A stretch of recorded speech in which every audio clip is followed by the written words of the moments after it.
Okay ಕೇಳಿ ಅದೆಲ್ಲ ಸಹೋದರನ್ನ arrest ಮಾಡಿದ್ದಾರೆ ಸರ್, ಆ ವಿಚಾರವಾಗಿ ಸರ್. ನಾನು ಮಾನ್ಯ ಸಿದ್ದರಾಮಯ್ಯ ಸಾಹೇಬರಿಗೆ ಸಾಷ್ಟಾಂಗ ನಮಸ್ಕಾರ ಮಾಡ್ತೀನಿ. ಅವ್ರ ಬಗ್ಗೆ ನನಗೆ ಭಾಳ ಹೆಮ್ಮೆ ಅನಿಸ್ಬಿಟ್ಟಿದೆ, ನನಗೆ ಭಾಳ ಮೆಚ್ಚುಗೆ ಅನಿಸಿದೆ.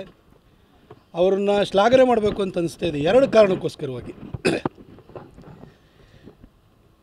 ತನ್ನ ಮಗನ ರಾಜಕೀಯ ಭವಿಷ್ಯಕ್ಕೋಸ್ಕರ ತನ್ನ ಮಗನನ್ನು ಮೈಸೂರಿನಲ್ಲಿ ಲೋಕಸಭಾ ಕ್ಷೇತ್ರಕ್ಕೆ ಚುನಾವಣೆಗೆ ನಿಲ್ಲಿಸಿ ಗೆಲ್ಲಿಸೋದಕ್ಕೋಸ್ಕರ ಎಷ್ಟೆಲ್ಲ ಶ್ರಮ ಪಡ್ತಾರೆ, ಯಾರನ್ನು ಬೇಕಾದ್ರೂ ತುಳಿಯೋದಕ್ಕೆ ಹಣಿಲಿಕ್ಕೆ ಪ್ರಯತ್ನ ಮಾಡ್ತಾರೆ. ಇದನ್ನು ಸಿದ್ದರಾಮಯ್ಯನವರಿಂದ ನಿಜವಾಗ್ಲೂ ಕಲಿಬೇಕು. ನಿಮ್ಮಂಥ ತಂದೆ ಎಲ್ರಿಗೂ ಸಿಗಲ್ಲ ಸರ್.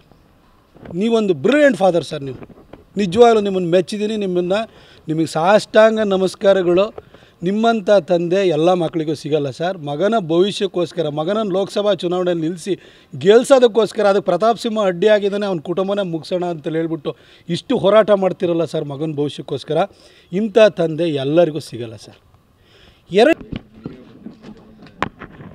ಓಕೆ ಕೇಳಿ ಅದೆಲ್ಲ ಸಹೋದರನ್ನ ಅರೆಸ್ಟ್ ಮಾಡಿದ್ದಾರೆ ಸರ್, ಆ ವಿಚಾರವಾಗಿ ಸರ್. ನಾನು ಮಾನ್ಯ ಸಿದ್ದರಾಮಯ್ಯ ಸಾಹೇಬರಿಗೆ ಸಾಷ್ಟಾಂಗ ನಮಸ್ಕಾರ ಮಾಡ್ತೀನಿ. ಅವ್ರ ಬಗ್ಗೆ ನನಗೆ ಭಾಳ ಹೆಮ್ಮೆ ಅನಿಸ್ಬಿಟ್ಟಿದೆ, ನನಗೆ ಭಾಳ ಮೆಚ್ಚುಗೆ ಅನಿಸಿದೆ. ಅವ್ರನ್ನ ಶ್ಲಾಘನೆ ಮಾಡಬೇಕು ಅಂತ ಅನಿಸ್ತಾ ಇದೆ ಎರಡು ಕಾರಣಕ್ಕೋಸ್ಕರವಾಗಿ.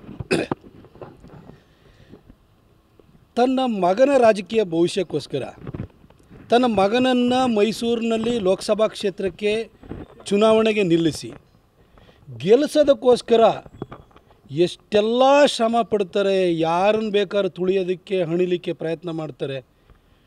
ಇದನ್ನು ಸಿದ್ದರಾಮಯ್ಯನವರಿಂದ ನಿಜವಾಗ್ಲೂ ಕಲಿಬೇಕು. ನಿಮ್ಮಂಥ ತಂದೆ ಎಲ್ರಿಗೂ ಸಿಗಲ್ಲ ಸರ್. ನೀವೊಂದು ಬ್ರಿಲಿಯಂಟ್ ಫಾದರ್ ಸರ್. ನೀವು ನಿಜವಾಗ್ಲೂ ನಿಮ್ಮನ್ನು ಮೆಚ್ಚಿದ್ದೀನಿ. ನಿಮಗೆ ಸಾಷ್ಟಾಂಗ ನಮಸ್ಕಾರಗಳು. ನಿಮ್ಮಂಥ ತಂದೆ ಎಲ್ಲ ಮಕ್ಕಳಿಗೂ ಸಿಗಲ್ಲ ಸರ್. ಮಗನ ಭವಿಷ್ಯಕ್ಕೋಸ್ಕರ ಮಗನನ್ನು ಲೋಕಸಭಾ ಚುನಾವಣೆಯಲ್ಲಿ ನಿಲ್ಲಿಸಿ ಗೆಲ್ಸೋದಕ್ಕೋಸ್ಕರ ಅದಕ್ಕೆ ಪ್ರತಾಪ್ ಸಿಂಹ ಅಡ್ಡಿಯಾಗಿದ್ದಾನೆ, ಅವ್ನ ಕುಟುಂಬನೇ ಮುಗಿಸೋಣ ಅಂತ ಹೇಳ್ಬಿಟ್ಟು ಇಷ್ಟು ಹೋರಾಟ ಮಾಡ್ತಿರಲ್ಲ ಸರ್ ಮಗನ ಭವಿಷ್ಯಕ್ಕೋಸ್ಕರ. ಇಂಥ ತಂದೆ ಎಲ್ಲರಿಗೂ ಸಿಗಲ್ಲ ಸರ್.